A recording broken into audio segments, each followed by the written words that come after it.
Dramily.com, unlimited drama series. The kitchen was dark at 6 in the morning when I heard Marta's heels clicking across the hardwood floor. I'd been sitting there for 3 hours, nursing cold coffee and staring at her phone. The same phone she'd forgotten to lock after stumbling home drunk from another client dinner that ran until 2 a.m. Will, what are you doing in the dark? Her voice carried that fake sweetness she used when she was hiding something. After 15 years of marriage, I knew all her tells. I didn't turn around. Just kept scrolling through the messages that had shattered what was left of my illusions about our perfect suburban life. Trips canceled, Marta. What trip? She set her purse down with a thud that echoed through our designer kitchen. The same kitchen she'd insisted we renovate last year to impress her mother and those vapid friends from the ad agency. The romantic weekend getaway you planned with Jake Turnbull. I finally turned to face her, watching the color drain from her carefully made-up face. You know, your married boyfriend with the prosecutor wife? That trip. Marta's mouth opened and closed, like a fish gasping for air. In the dim light filtering through our bay windows, she looked older than her 41 years. The Botox couldn't hide the panic in her eyes. I don't know what you're talking about. Her voice cracked on the lie. I held up her phone, the screen glowing with their explicit conversation from last night. Really? Because Jake here seems to think you're going to do some very interesting things to him at the Ritz-Carlton this weekend. Things you haven't done for me in about 5 years? She lunged for the phone, but I was faster. Always had been, despite her constant comments about my dad bod and sedentary finance job. Funny how 15 years of her criticism had motivated me to stay in better shape than she realized. Give me that. I don't think so. I stood up, all 6 feet 2 inches of me, towering over her petite frame. See, I've been doing some reading tonight. Very educational stuff. Did you know Jake's been bragging to his gym buddies about his conquest? About how easy it was to seduce the Ice Queen creative director who was so desperate for attention? Marta's face went from pale to red. You're lying. Am I? Because I've got screenshots of everything, sweetheart. 6 months of sexting, nude photos, detailed plans for your little affair, all backed up in multiple locations.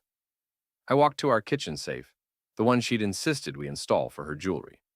Speaking of which, your phone and laptop are going in here now. You can't do that. Watch me. I spun the combination lock she didn't know I'd changed last week. But first, I need you to lift up that dress. What? You heard me. Lift it up. I want to see if you're wearing the red lingerie set you bought for Jake, the one that cost $300 on our joint credit card. Marta backed against the granite countertop, her eyes wide with terror. Will, please, we can talk about this. We're past talking. Lift the dress, or I send everything to your boss right now. I've already drafted the email. I held up my own phone, showing her the message addressed to the entire creative team at Morrison & Associates. Subject line, your creative director's creative extracurriculars. Her hands shook as she slowly pulled up the hem of her black cocktail dress. The red lace panties and matching bra were exactly what I'd expected to find. I snapped a photo with my phone. Perfect. Smile for your boss. Please, Will, I'll end it. I'll never see him again. Oh, you'll end it all right. But not because you want to. I circled around her like a shark sensing blood. See, here's what's going to happen.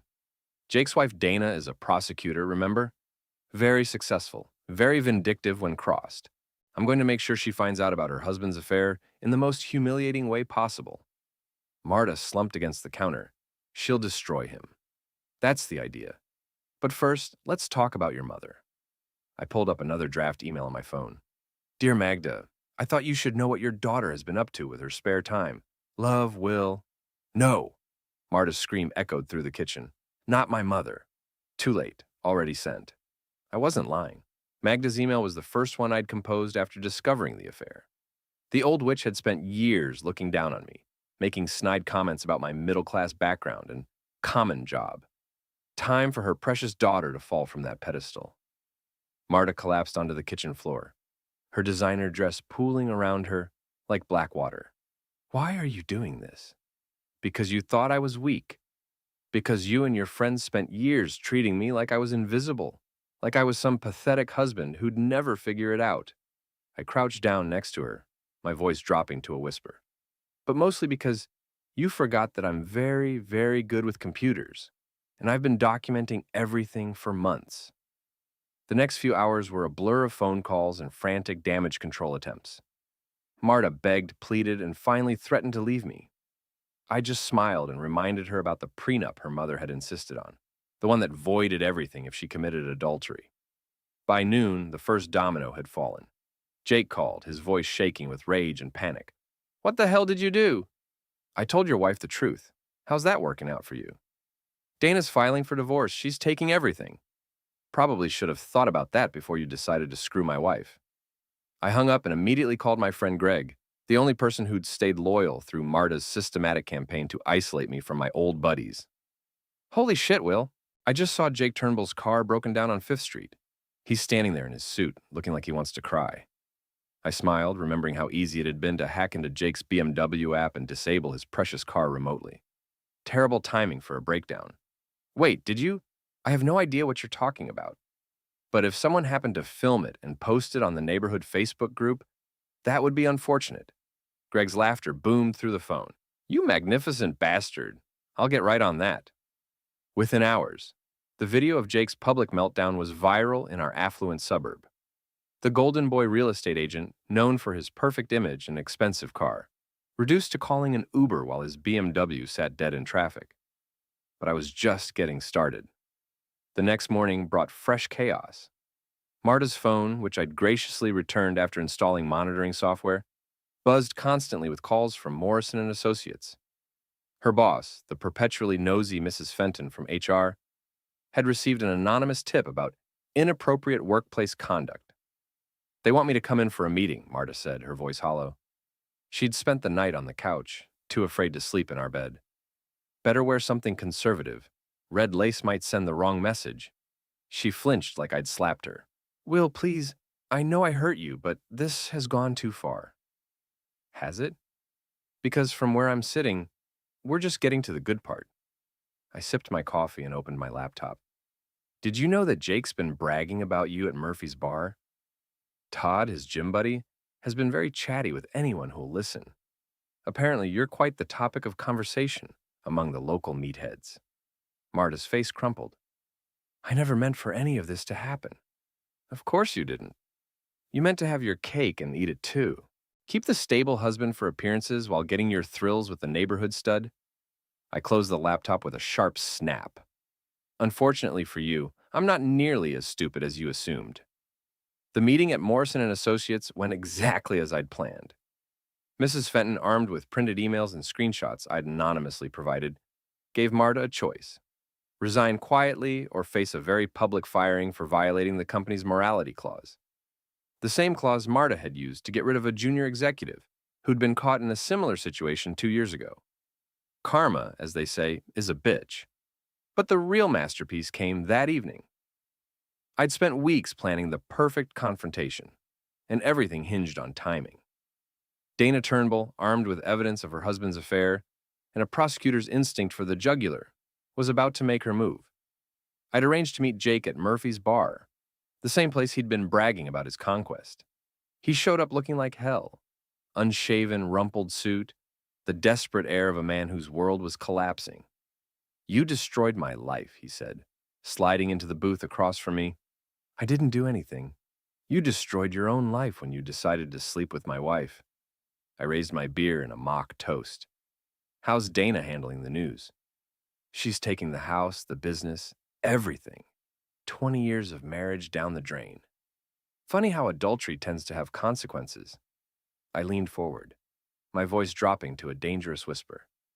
"But we're not done yet." Jake's eyes widened. "What do you mean?" "I mean, your wife isn't the only prosecutor."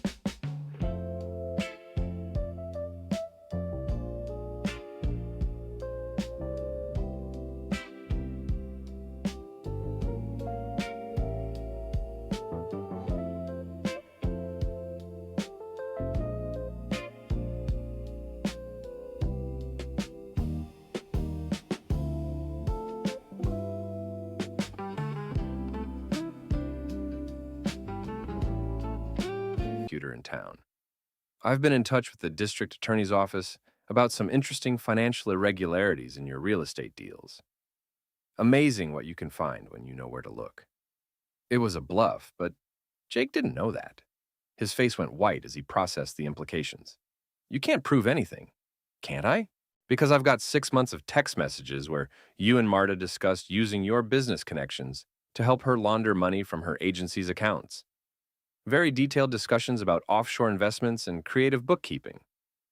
Another lie, but delivered with such conviction that Jake actually started to sweat. The truth was, I didn't need to prove anything illegal. The mere suggestion of financial impropriety would be enough to finish what was left of his reputation. What do you want? I want you to disappear. Leave town, start over somewhere else, and never contact my wife again. I finished my beer and stood up. Because if I see you anywhere near Marta or my family, I'll make sure every prosecutor in the state knows exactly what kind of man you really are. Jake nodded frantically, too broken to argue. As I walked away, I felt a savage satisfaction that surprised me with its intensity. For years, I'd been the nice guy, the understanding husband, the man who turned the other cheek. But nice guys, I'd learned, finished last in games like this. The next phase of my revenge required more finesse. Marta's social circle, those gossipy coworkers and pretentious friends who'd enabled her affair, needed to be handled carefully. I couldn't just destroy them outright. I needed them to destroy each other. It started with Sloane, Marta's closest friend and biggest enabler. A few anonymous messages to her husband about her own extracurricular activities, backed up with photos from her social media that told a very different story than the one she'd been selling at home. And suddenly Marta found herself without her most loyal ally. Becca, the other member of their toxic trio, fell next. A carefully worded conversation with her teenage daughter about mom's girls' nights out, and the men she'd been seen with, and suddenly, Becca was too busy dealing with her own family crisis to support Marta. One by one, I picked off Marta's support network, using their own secrets and hypocrisies against them. It was almost too easy. These people who'd spent years judging others and spreading gossip had plenty of skeletons in their own closets. The neighborhood Facebook group, run by the self-appointed Queen Bee Sharon, became my weapon of choice. Anonymous posts about certain residents and their questionable moral choices spread like wildfire through our suburban community. No names were mentioned, but everyone knew who was being discussed. Marta tried to fight back, posting her own messages about malicious rumors and vindictive ex-friends, but it was too late. The court of public opinion had already rendered its verdict. At the grocery store, the dry cleaner, even at Starbucks, she was met with cold stares and whispered conversations that stopped when she approached. The final blow came from an unexpected source. Her own mother. Magda called me directly, her aristocratic voice dripping with disgust. William, I want you to know that I'm cutting Marta off completely. What she's done is unforgivable. I appreciate you calling, Magda.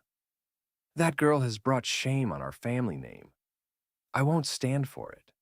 She paused, and I could hear the genuine pain in her voice. I'm changing my will. Everything goes to charity now. I almost felt sorry for Marta when I delivered that news. Almost. But then I remembered the years of humiliation, the snide comments, the way she'd systematically undermined my confidence while carrying on with Jake behind my back. My mother disowned me, she said, staring at the letter from Magda's attorney. $15 million. Gone. Actions have consequences, I replied, not looking up from my laptop. You should have thought about that before you decided our marriage vows were just suggestions. But I wasn't done, not even close.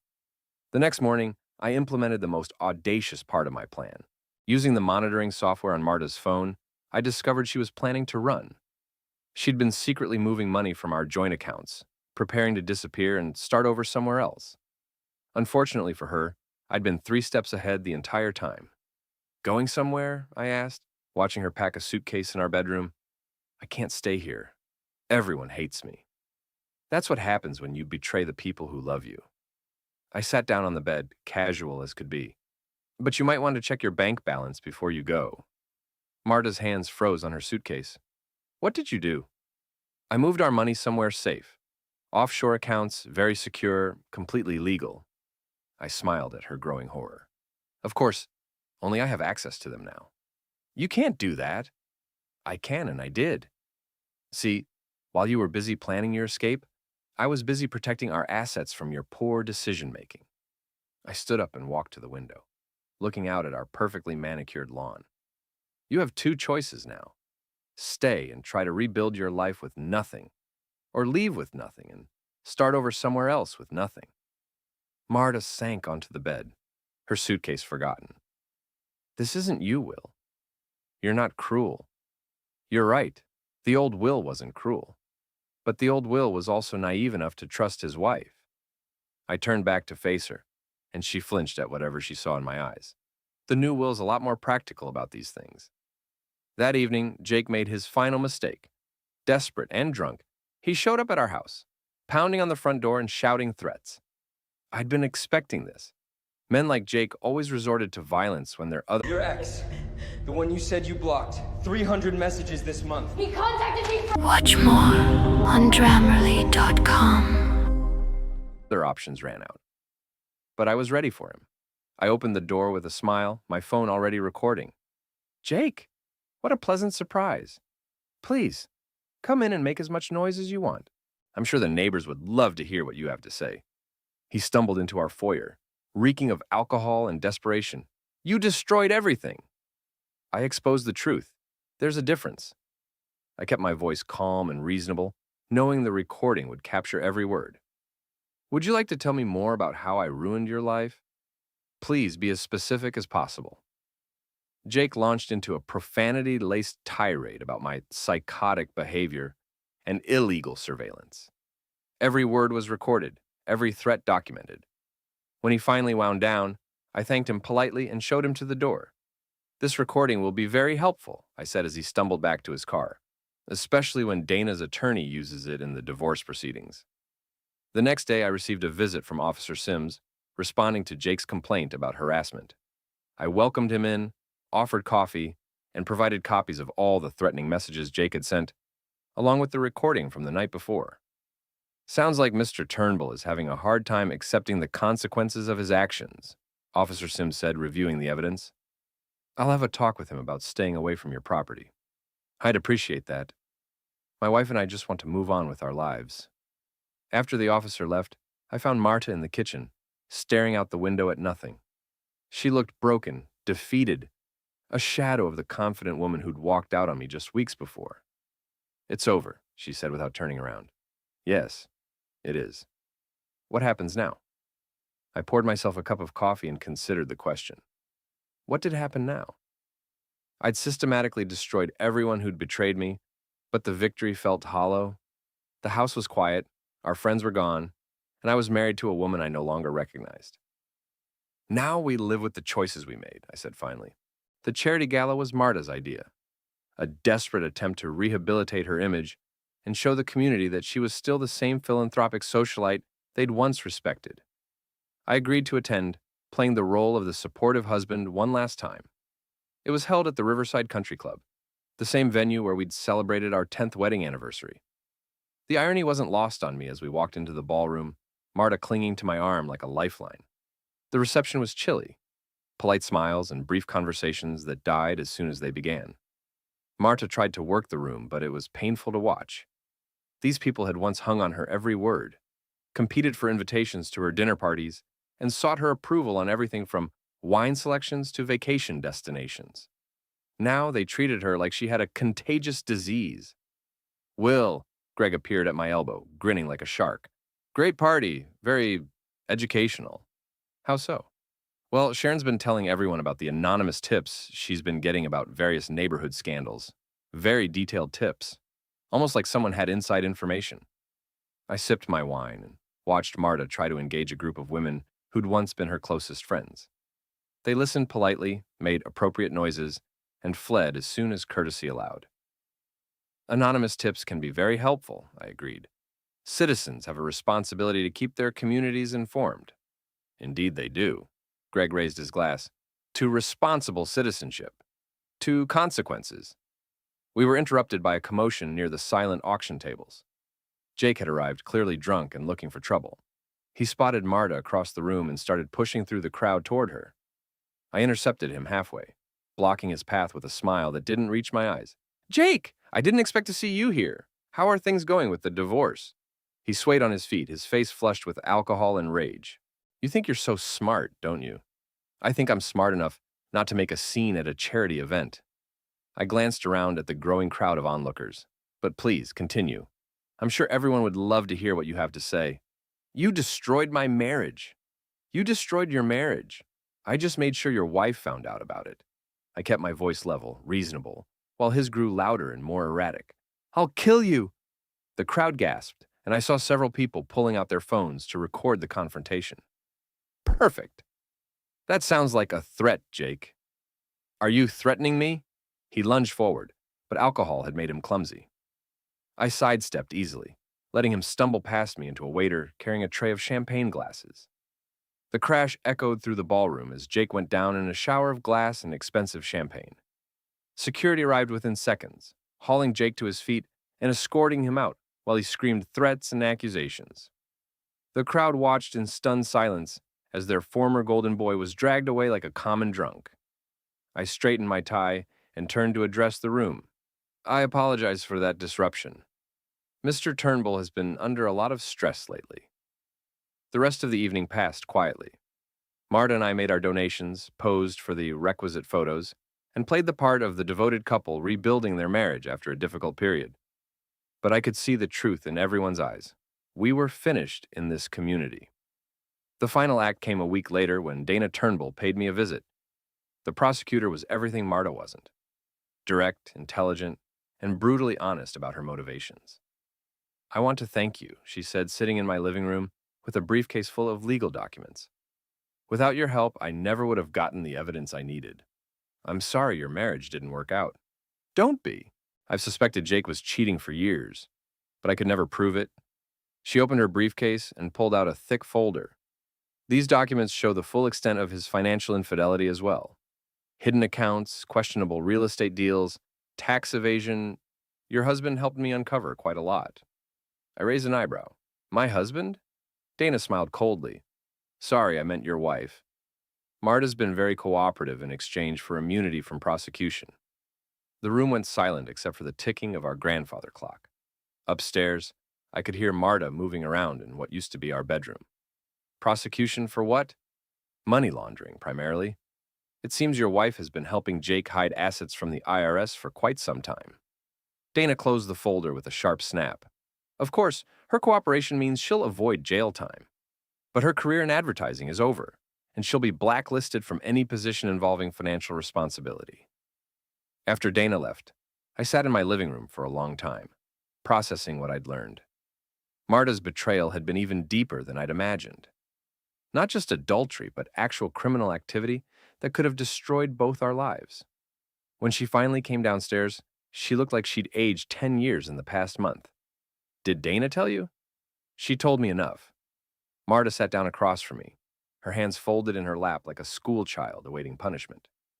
I never meant for it to go that far, but it did, and now we both have to live with the consequences. What do we do now? I looked at my wife, really looked at her, for the first time in months.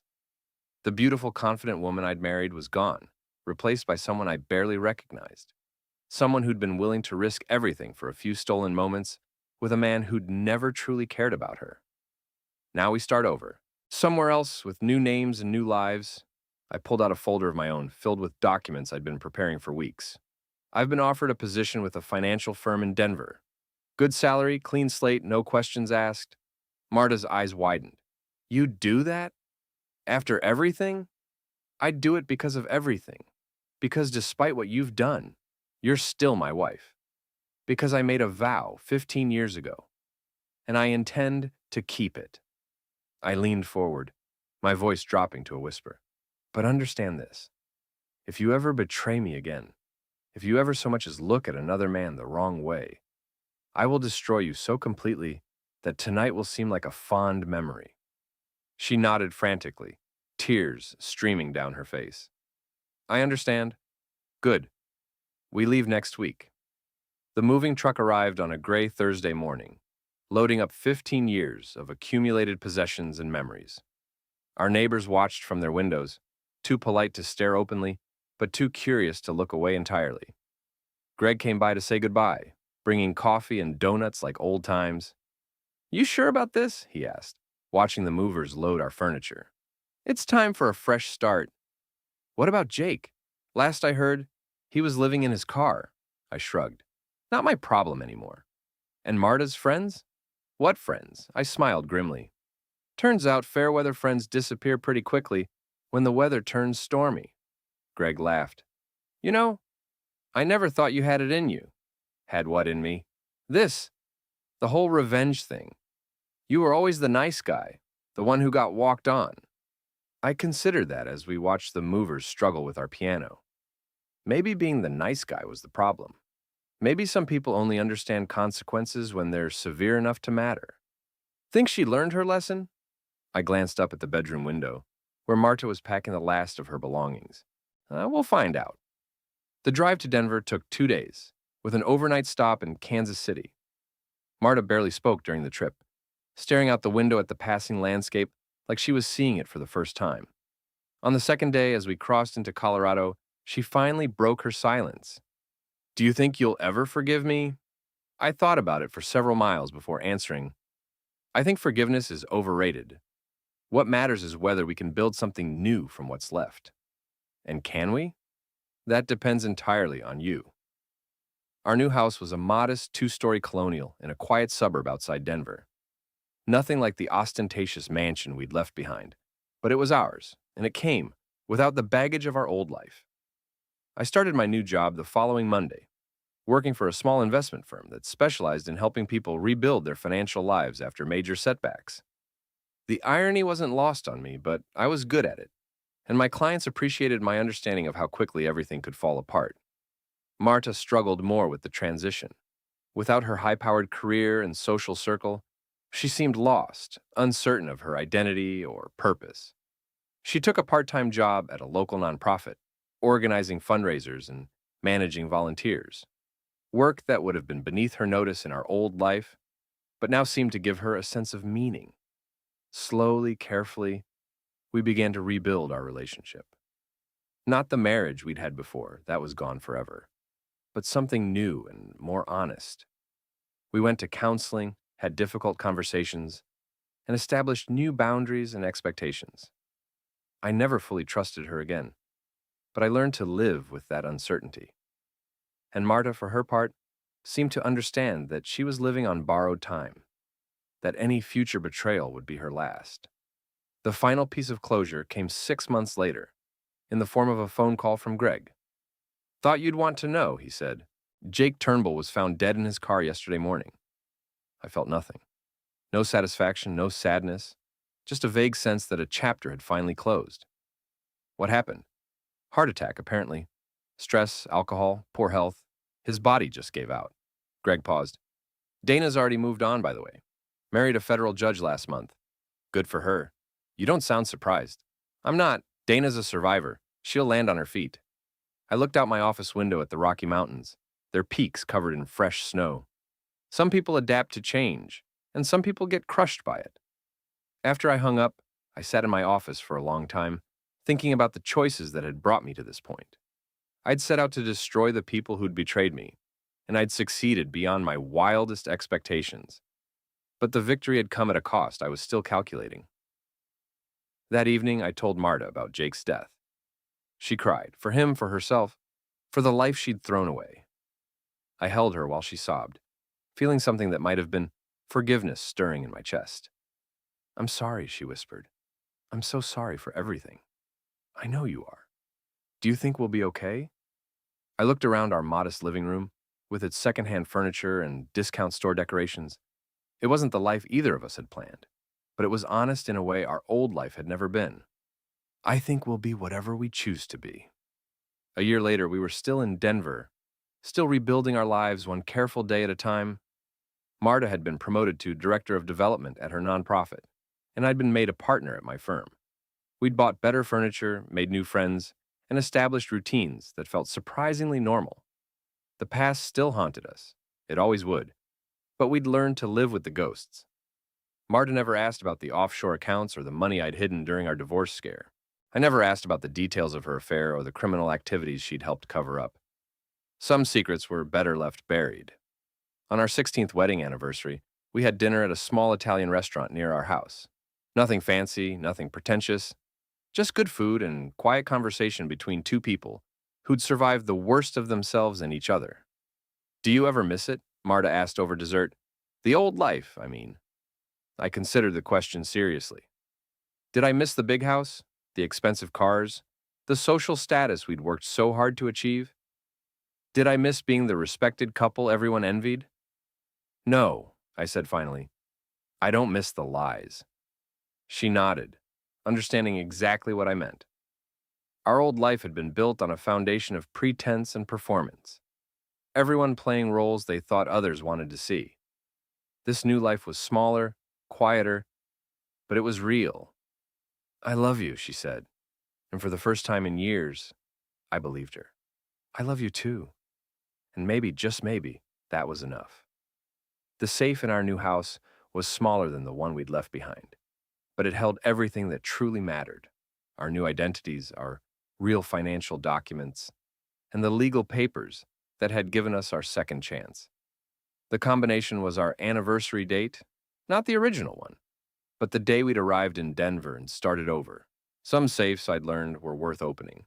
Others were better left locked forever.